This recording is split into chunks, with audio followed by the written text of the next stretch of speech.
Ya, SARS. SARS ini memang kita semua alami di zaman kebetulan tahun 2020. Semuanya kena. Ya, sangat sedikit sekali orang yang memang nggak kena.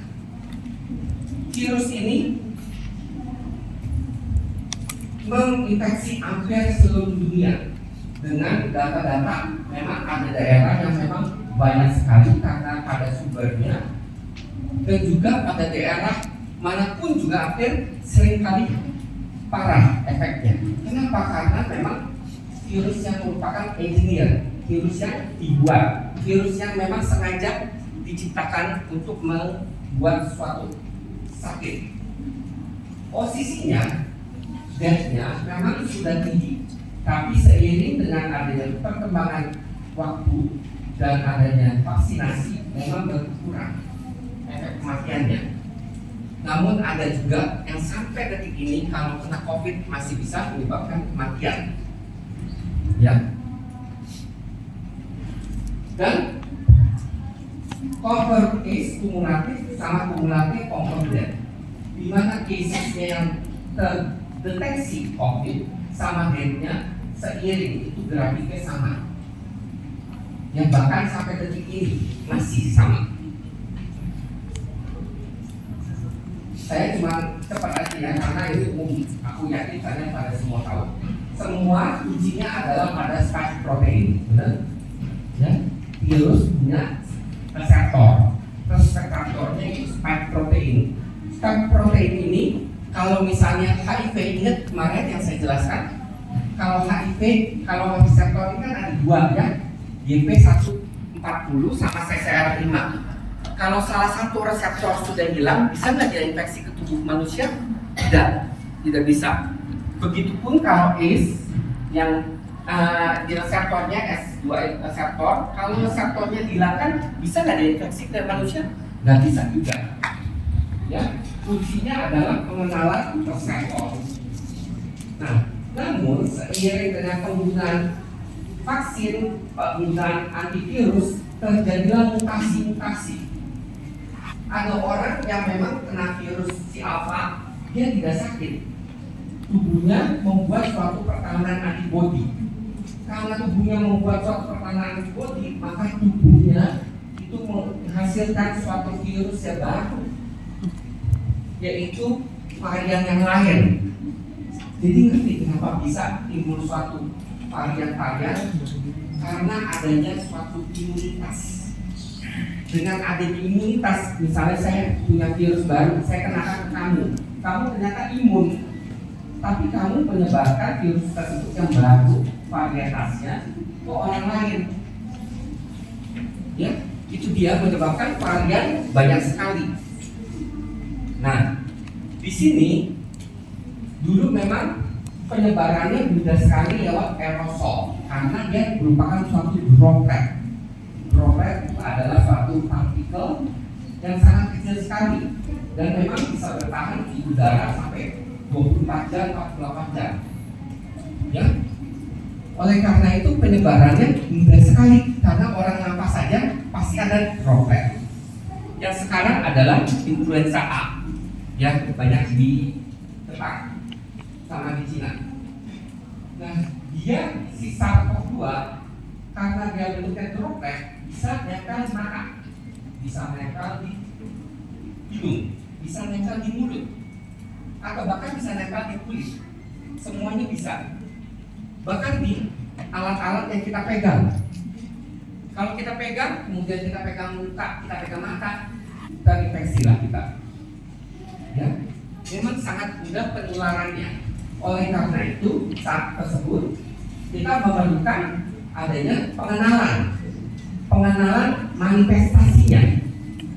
Manifestasinya ternyata ada berupa seluruhnya ini. Bayangin, ada yang spesifik nggak jadinya? Kalau misalnya COVID, nothing spesifik. Karena dari ulcerasi, tongue changes, hemorrhagic, evaluation, candidalization, oral retinoid, oral enanthema, non-specific blister sampai mucositis. Jadi nggak ada satupun yang memang definite. Lalu yang definit apa? Dilihat yang paling banyak kena, gangguan pengecapan. Ya. Jadi orang dengan adanya batuk pilek dan gangguan pengecapan bisa diduga memiliki COVID. Oke? Sama kadang-kadang disertai serostomia. Nah, ternyata si SARS-CoV-2, ingat ya, kalau suatu tumor bisa tumbuh karena gen supresor tumornya tidak bekerja, benar? P53. Nah, ternyata si SARS-CoV-2 bisa menurunkan efek kerja dari P53 sehingga tumornya semakin subur. Ya, dia menurunkan P53, meningkatkan NFK beta sama P38 mitogen activated potentinase sehingga menyebabkan tumornya semakin progres. Ya, ternyata hebat banget itu si SARS-CoV-2, dia bisa memicu suatu pertumbuhan tumor. Nah, SARS-CoV-2 pada OSCC, ternyata si SARS-CoV-2 OSCC-nya itu tambah subur, baik dalam tumor volume maupun stadiumnya. Jadi orang yang sudah kena karsinoma sarkomosa, kalau kena COVID itu tambah parah. Ya.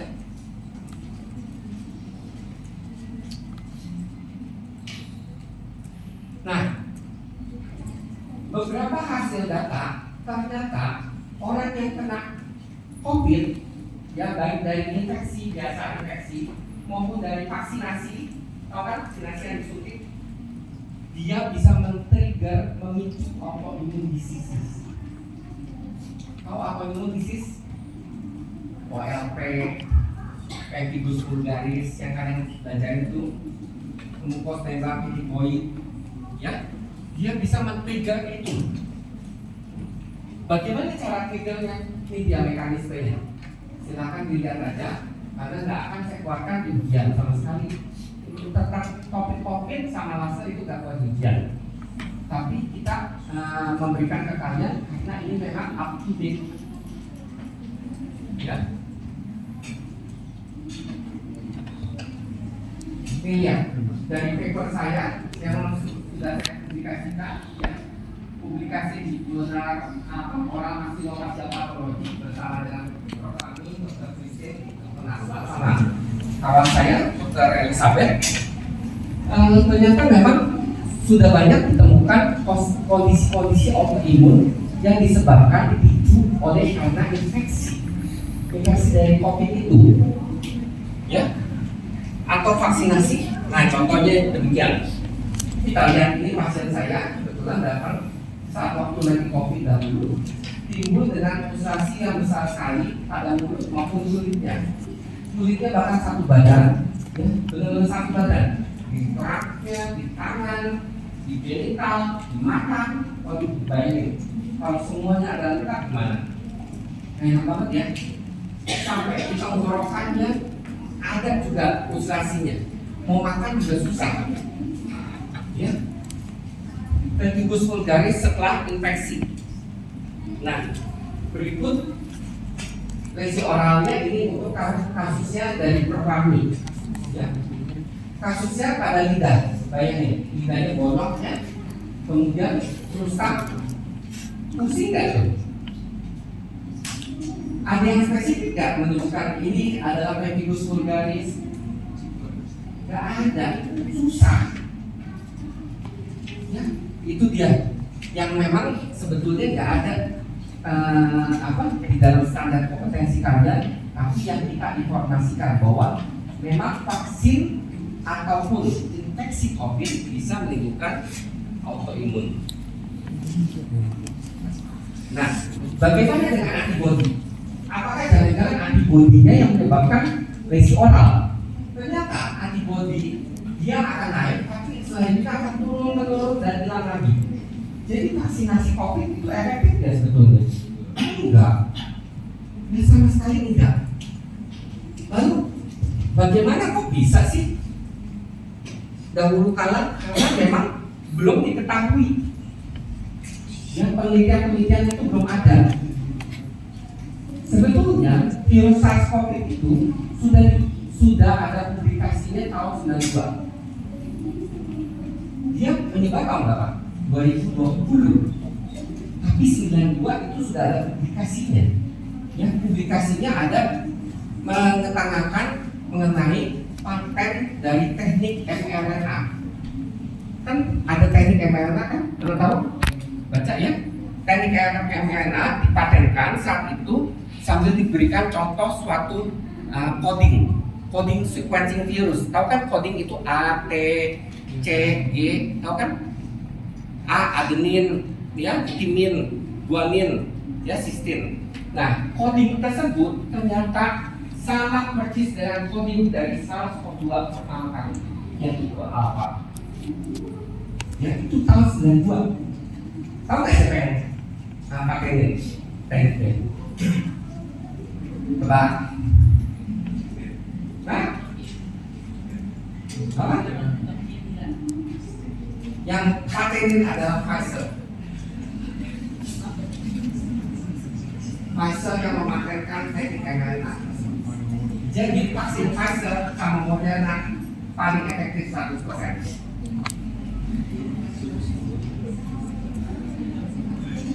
Ya, vaksin Pfizer itu pertama kali dibeli sama siapa tahu? Yang punya Microsoft. Ya. Tapi setelah dia tahu bahwa itu akan terbongkar efek dari efek samping dari vaksin, dia lepas duluan. Akhirnya timbullah suatu case putusan bahwa dia bisa menimbulkan penyakit jantung, kematian dan lain sebagainya. Ya, nah politik itu saya nggak mau. Balik ke long term efek SARS-CoV. Yang paling banyak adalah penyakit. Selanjutnya efek bahkan sampai yang lain-lain. Jadi memang efek dari COVID itu sistemik, tidak hanya pada lokal. Begitupun dengan quality of life. Long COVID jika dibandingkan dengan pasien stadium 4 lung cancer ternyata lebih buruk ya daripada advanced cancer. Sadisnya, oke? Tahu siapa yang buat incident ini? Bukan China, tapi Amerika ya. Ingat yang cerita saya mengenai Tuskegee? Ada kan yang di berupa bahasa Jepang, yang sipilis Tuskegee, ya di daerah satu kota namanya Tuskegee. Yang lain udah tahu belum? Belum tahu? Oh oke, saya review ya. Ada satu kota namanya Tuskegee. Jadi si Amerika mau meneliti bakteri Treponema pallidum. Dia nggak dapat, dia sebetulnya nggak dapat izin dari itu Amerikanya sendiri buat melakukan uji coba tersebut. Kemudian virus tersebut, bakteri tersebut disuntikkan sengaja ke populasi di Tuskegee, sengaja. Kemudian diteliti dari beberapa generasi, sehingga itulah yang ilmunya kalian dapat mengenai sipilis, bagaimana bisa mencapai kongenetal dan lain sebagainya. Ya, jadi satu populasi itu dikorbankan demi kehidupan. Oke, begitupun dengan SARS-CoV-2 ini sebetulnya nggak dapat izin, tapi ya ada namanya Amerika, enaknya aja.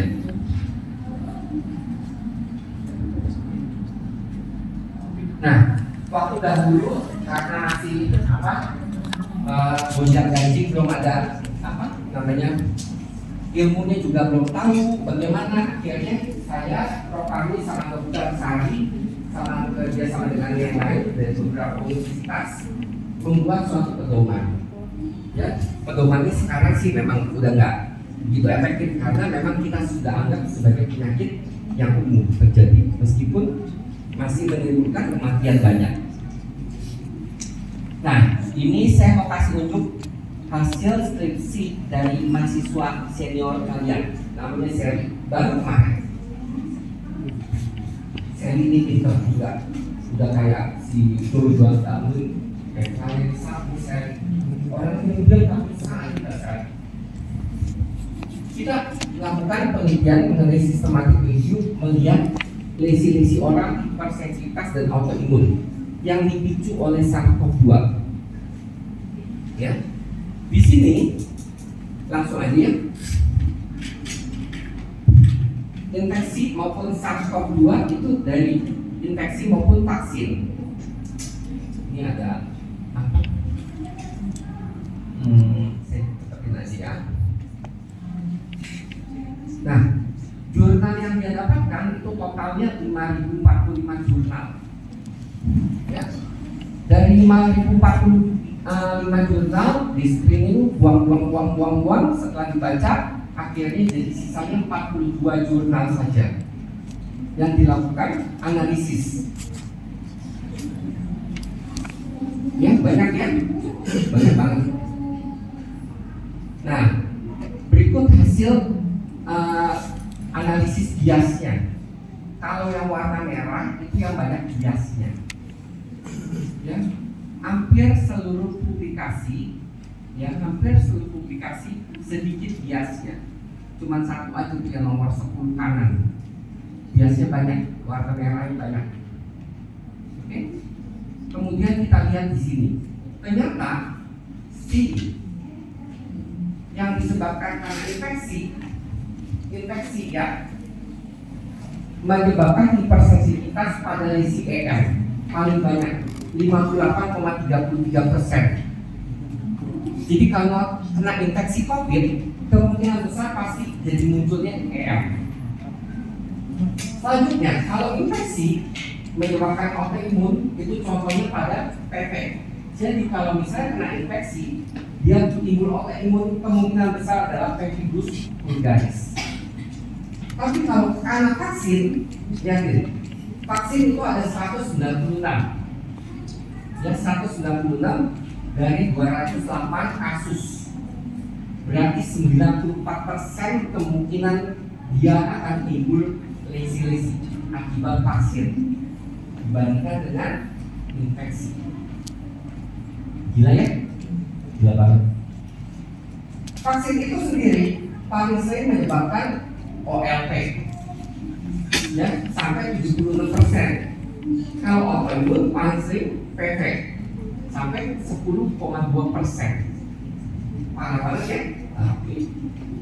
Kalau kita lihat usianya, EM itu usianya 37,5. Pada laki, perempuan 57,8. Kalau vaksinasi bervariasi, tapi asumsinya di atas 40 tahun. Sama, itu di atas 40 tahun. Ya. Nah,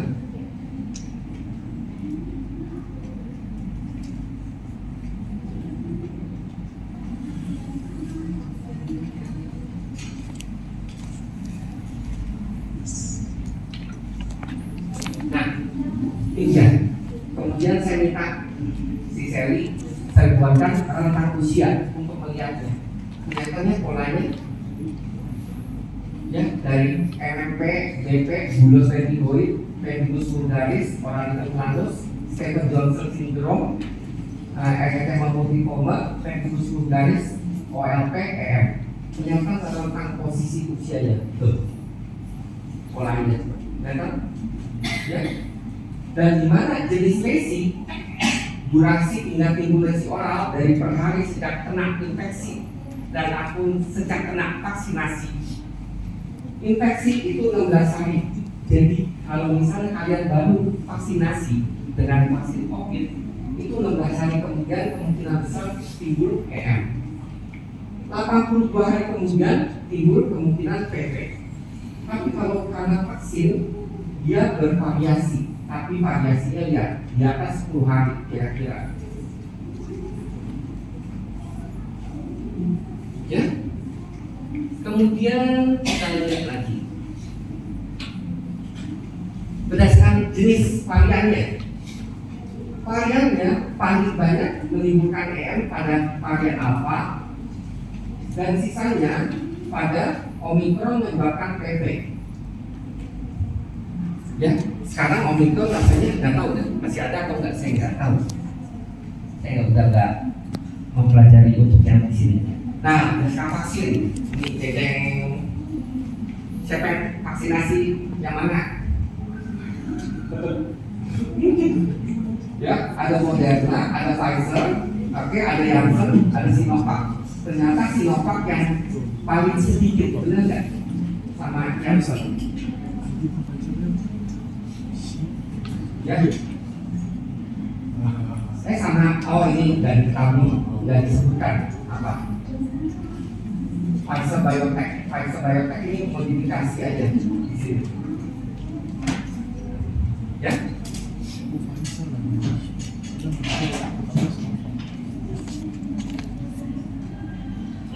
Ini tidak perlu.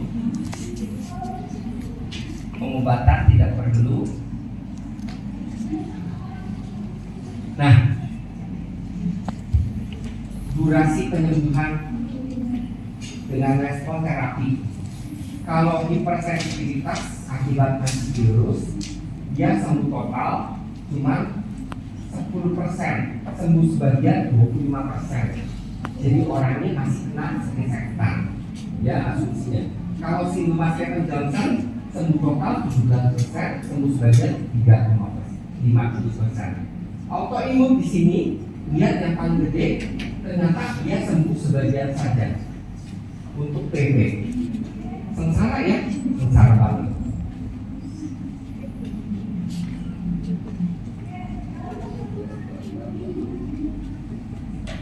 Oke, ada yang ingin bertanya?